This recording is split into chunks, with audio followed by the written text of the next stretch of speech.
Endoscopic Management of Superficial Non-Ampullary Duodenal Tumors, European Society of Gastrointestinal Endoscopy, ESGE Guideline. Introduction. Superficial non-ampullary duodenal tumors, SNADTs, are less frequently observed compared with adenomas in the other areas of the gastrointestinal GI tract, but recent studies have shown a gradual increase in incidence of these lesions. This increase could be explained by some environmental factors, but also by better accuracy of gastroscopy and new endoscopic detection technologies. Endoscopy has taken the main role in management of these lesions, particularly in a curative setting. Nevertheless, diagnostic and therapeutic strategies need to be clearly defined. Lesions associated with predisposing genetic syndromes, including familial adenomatous polyposis, FAP, or of submucosal or neuroendocrine origin, will not be discussed here, as they are considered in another guideline from the European Society of Gastrointestinal Endoscopy, ESGE.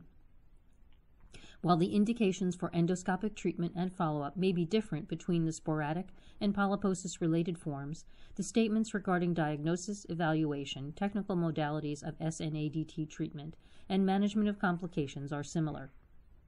Main recommendations. ESGE recommends that all duodenal adenomas should be considered for endoscopic resection as progression to invasive carcinoma is highly likely. Strong recommendation, low-quality evidence. ESGE recommends performance of a colonoscopy, if that has not yet been done, in cases of duodenal adenoma. Strong recommendation, low-quality evidence.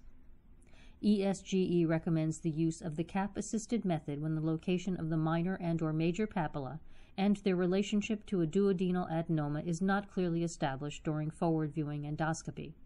Strong recommendation, moderate quality evidence.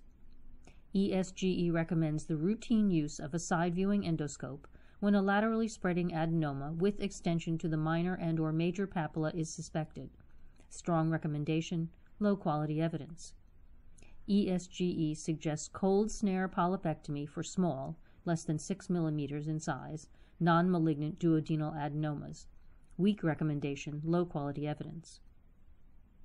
ESGE recommends endoscopic mucosal resection, EMR, as the first-line endoscopic resection technique for non-malignant large non-ampullary duodenal adenomas.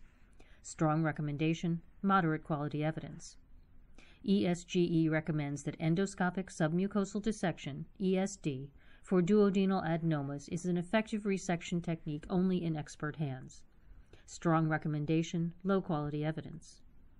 ESGE recommends using techniques that minimize adverse events such as immediate or delayed bleeding or perforation.